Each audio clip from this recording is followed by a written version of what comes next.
लेकिन जनरल उन्हें बताते हैं कि हालांकि कुछ जानकारी का खुलासा नहीं किया जा सकता, एक तकनीक है जो जहाज को तेज कर सकती है। इस यात्रा के लिए इस्कंदर उनकी आखिरी उम्मीद है। सरकार स्वयं सेवकों की जरूरत में है। सुजुमू आगे बढ़कर स्वयं सेवा के लिए तैयार हो जाता है। डॉक्टर यह देखकर कि वह जीवित है विश्वास नहीं कर पाता। वह याद दिलाता है कि लाइन में लोग हैं। उसके अनुभव से वह फिर हैरान होती है। वह पहले सेना में था और फिर से भर्ती हो रहा है। जब सुसुमू अंदर जाता है तो उसकी मुलाकात युक्की से होती है। वह पूछती है कि उसने स्वयंसेवक बनने का प्रबंध कैसे किया। ओकिता का जहाज होने के कारण वह इसे टाल देता है। वह पूछती है कि वह क्या कर रहा है, लेकिन जवाब से पहले अलार्म बजता है। वह पुल की ओर भागता है और ओकिता को बताता है कि कहाँ जाना है। वह उसे चुनौती देती है, पूछती है कि वह कौन है आदेश देने वाला। फिर वह उसे बताता है कि अब वह एक स्क्वाड्रन लीडर है और वह उस पर भरोसा कर रहा है। एक गॉमिलस मिसाइल उनके जहाज की ओर बढ़ रही है। ओकिता लॉन्च का आदेश देती है। सभी अपनी जगह ले लेते हैं, सुसुमू भी।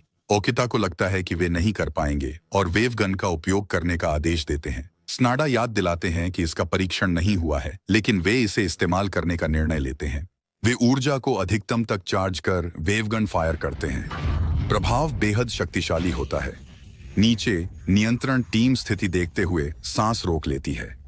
कुछ समय के लिए यामाटो गायब हो जाता है, लेकिन फिर मॉनिटर्स पर दिखता है। ओकिता स्क्रीन पर आते हैं और जनरल से बात करते हैं।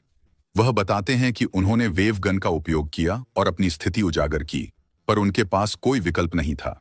जनरल पूछते हैं कि क्या आगे बढ़ सकते हैं और यामाटो चालू है। ओकिता पुष्टि करते हैं कि वह दुश्मनों के फिर से हमला करने से पहले सौर मंडल छोड़ना चाहते हैं। जहाज के अंदर सुसुमू शिमा से मिलता है और बातचीत शुरू होती है। बात करते समय कई चालक दल के सदस्य जो पहले सुसुमू के साथ थे वहां आते हैं। वे उसके अधीन फिर से काम करने के लिए आभार जताते हैं। फिर वे फिर से अपनी निष्ठा की प्रतिज्ञा करते हैं। उनमें से एक पुनर्मिलन का जश्न मनाने का सुझाव देता है और शराब की बोतल निकालता है। इस दौरान युकी अकेले दूसरी मेज पर बैठी होती है। वह नाराज है कि सबका ध्यान सुजुमू पर है। जब वे उसे शामिल करने की कोशिश करते हैं तो वह भड़क जाती है। वह सुजुमू से पूछती है कि वह वापस क्यों आया और उन वर्षों में कहाँ था।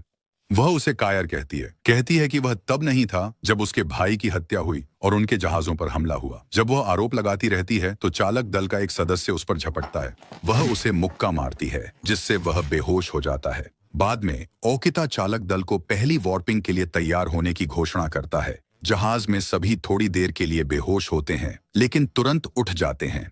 वे गंतव्य पर सुरक्षित पहुंचते हैं और जहाज को कोई नुकसान नहीं होता, लेकिन राहत थोड़ी देर की होती है। जल्द ही घमेला का जहाज हमला करता है। सुशुमू वेवगन का उपयोग करने का आदेश देते हैं, लेकिन उन्हें बताया जाता है कि वॉर्पिंग के बाद यह संभव नहीं, क्योंकि यह वही ऊर्जा लेता है। ओकिता तय करते हैं कि वे फिर से वॉर्प करेंगे, पर इसे रिचार्ज होने में 20 मिनट लगेंगे। तब तक ओकिता सुशुमू को दुश्मन के वॉर्प इंजन को निशाना बनाने का आदेश देते हैं ताकि वे पीछा न कर सकें। सुजुमू ने ब्लैक टाइगर्स को आदेश दिया, लेकिन युकी पहले ही एक विमान लेकर गमिला जहाज से लड़ने निकल चुका है। बाहर युकी ने हमला शुरू किया। पहले भी ऐसा हमला झेला है, लेकिन वह उन्हें हरा देती है। हालांकि जब सुसुमू उसे पहुंचने की कोशिश करता है तो वह बेहोश हो जाती है। अंततः वह जागती है और बताती है कि मलबे ने उसके इंजन को नष्ट कर दिया है। वह उसे छोड़ने का सुझाव देती है, लेकिन सुसुमू उसे बचाने का निर्णय करता है। वह दूसरे जहाज पर चढ़ता है और मुख्य पोत छोड़ देता है। वह युकी से कहता है कि संकेत मिलते ही कूद जाए और उसके जहाज के पास पहुंचता है। तभी एक बड़ा स्क्वाड्रन पास आता है। यामाटो ओकिता उन पर हमला करने का आदेश देते हैं। सुजुमू युकी के कूदने के लिए पास पहुंचता है और वह उसके जहाज पर उतरती है। ओकिता आदेश देते हैं कि आने वाले हमले को मिसाइल की तरह समझें। जब दुश्मन करीब आएगा तो वे साइड में लुढ़क कर बचेंगे। वह दल को तैयार रहने की चेतावनी देता है। बचाव के बाद सुजुमू और युकी को लाकर योजना के अनुसार वॉर्प करेंगे। स्क्वाड्रन करीब आते ही वे बचाव करते हैं। सुजुमू और युकी को लाते हैं और वॉर्प करते हैं। सुजुमू युकी को बाहों में लेकर अंदर भागता है। वह बेहोश थी। सुजुमू ने उसे जगाया। जैसे ही वह होश में आती है वे उसे स्ट्रेचर पर लिटा देते हैं ताकि उसका इलाज हो सके। फिर ओकिता आते हैं और सुजुमू से कहते हैं कि उसके कार्यों ने जहाज की सुरक्षा को खतरे में डाला है, लेकिन सुजुमू बताते हैं कि वह ऐसे ही काम करते हैं और कभी भी किसी चालक दल के सदस्य को पीछे नहीं छोड़ेंगे। ओकिता फिर उसे ब्रिग में ले जाने का आदेश देते हैं। जब वह अंदर बैठा होता है तो चीफ टोकुगावा उससे मिलने आते हैं। वह पहले से ही ब्रिग में होने के लिए उसका मजाक उड़ाते हैं। सुजुमू निराश है क्योंकि उसे लगता है कि उसने सही किया। उसके व्यवहार पर टोकुगावा कहते हैं कि वह उन्हें युवा ओकिता की याद दिलाता है। बात करते समय डॉक्टर आते हैं। सुजुमू युकी के बारे में पूछता है और उसे बताया जाता है कि वह ठीक है। तीनों एक साथ बैठकर पेय का आनंद लेते हैं। डॉक्टर सुजुमू से कहते हैं कि पिछले युद्ध में ओकिता बहुत कठिन स्थिति में फंस गए थे और उन्हें एक कठिन निर्णय लेना पड़ा। फिर वह उसे बताती है कि फुयुजुकी भी वापस नहीं आया है।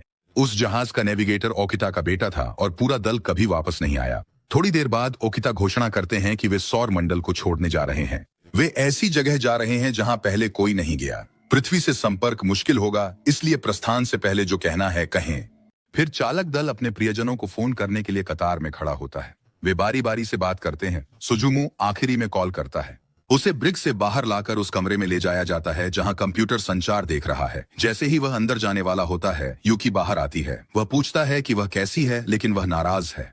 वह कहती है कि जहाज को खतरे में डालने से बेहतर है कि वह मर जाए। सुजुमू उसे शांत रहने को कहता है और मजाक में उसकी नाक छूता है, फिर चला जाता है।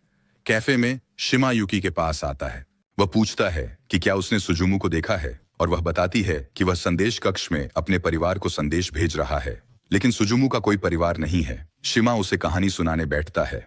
घमिलास के युद्ध में उन्होंने बम का रास्ता बदला। बम स्टेशन 2 पर गिरा। वहां सुजुमू के माता पिता और शीमा की गर्भवती पत्नी थी। वे बच्चे को बचा पाए, लेकिन वह बोल नहीं सकता और सुजुमू ने बल छोड़ दिया। उसके बाद सुजुमू, जो संदेश कक्ष में बिना किसी को संदेश भेजे बैठा है, उसका समय खत्म हो जाता है।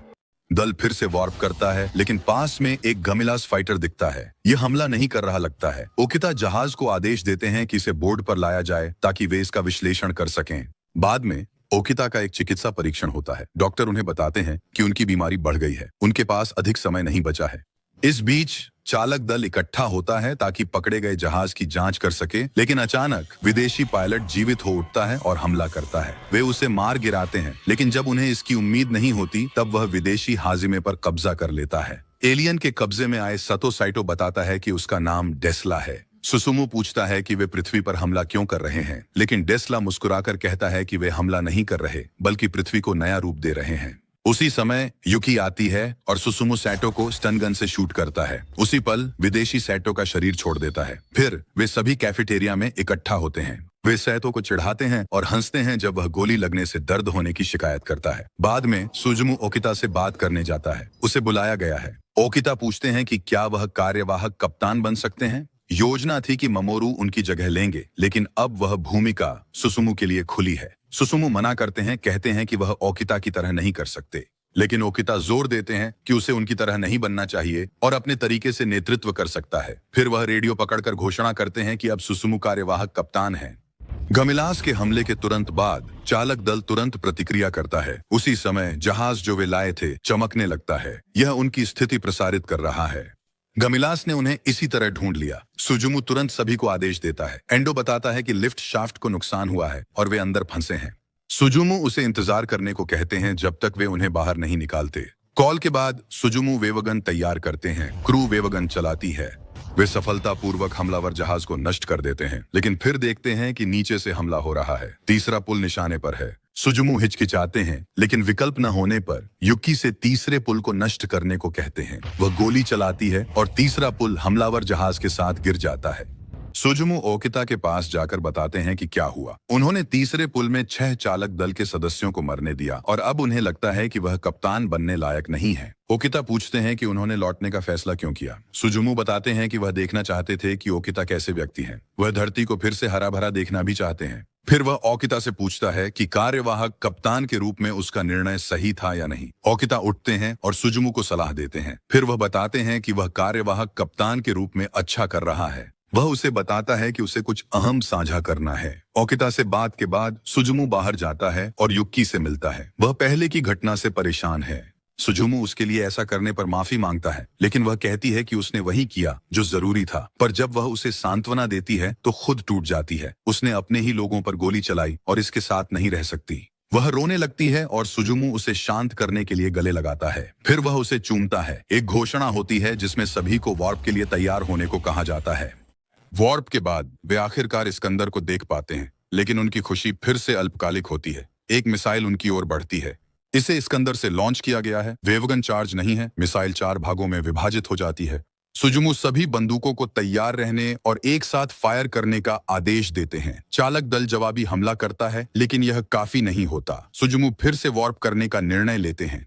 वॉर्प के बाद वे इस्कंदर के पीछे होते हैं। मिसाइल का अध्ययन करने पर उन्हें पता चलता है कि यह गमिलास की है। क्रू को लगता है कि यह जाल है। इस बीच सनादा बताते हैं कि कैप्सूल में विकिरण नहीं था, केवल दिशा और पहुंचने के निर्देशांक हैं। सुसुमु सुझाव देते हैं कि वे इन निर्देशांकों का पालन करें। अगर यह जाल होता तो दुश्मन ग्रह पहुंचने के बाद हमला करता, न कि पहले। जरूर कोई कारण है कि गमिलास उन्हें वहां नहीं चाहते। वह दल से विश्वास करने को कहता है और वे मान जाते हैं। सुजुमु सबको इकट्ठा कर निर्देश देता है कि कैसे हमला करेंगे। वह हर टीम को उनके लक्ष्य स्थान सौंपता है। वह रेडियो से संदेश भेजता है। वह कहता है कि वे जल्द ही इस्कंदर पर उतरेंगे। जो संदेश मिला है वह जाल हो सकता है, लेकिन अगर पृथ्वी के लिए थोड़ी भी आशा है तो उन्हें इसे जांचना होगा। वह दल को हार न मानने और पूरी ताकत से लड़ने के लिए प्रेरित करता है। फिर टीम कार्रवाई के लिए तैयार होती है। सुसुमु जहाज पर सवार होकर इस्कंदर की ओर उड़ता है। जैसे ही वह जमीन पर उतरने को होता है, वह देखता है कि क्षेत्र में मिसाइलें हैं, लेकिन बाकी दल समय पर पहुंच जाता है। सुजुमु की टीम पर लगातार हमला होता है, लेकिन वे जवाबी कार्रवाई करते हैं।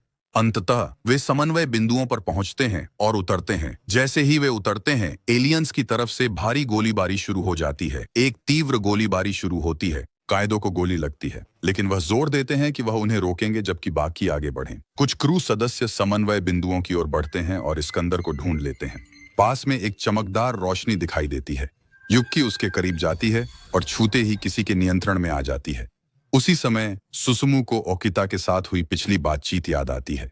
ओकिता ने कहा था कि विकिरण को ठीक करने की बात झूठ है। उन्हें बस निर्देशांक और योजनाएं मिली थीं।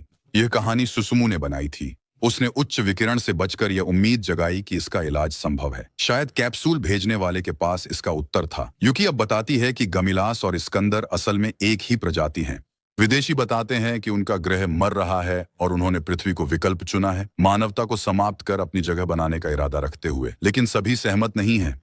इस्कंदर गुट ने इस योजना का विरोध किया, इसलिए उन्हें कैद कर लिया गया। इस्कंदर के अवशेष कैप्सूल के जरिए पृथ्वी भेजे गए। विकिरण का इलाज करने वाला उपकरण नहीं है, लेकिन युकी खुद यह कर सकती हैं।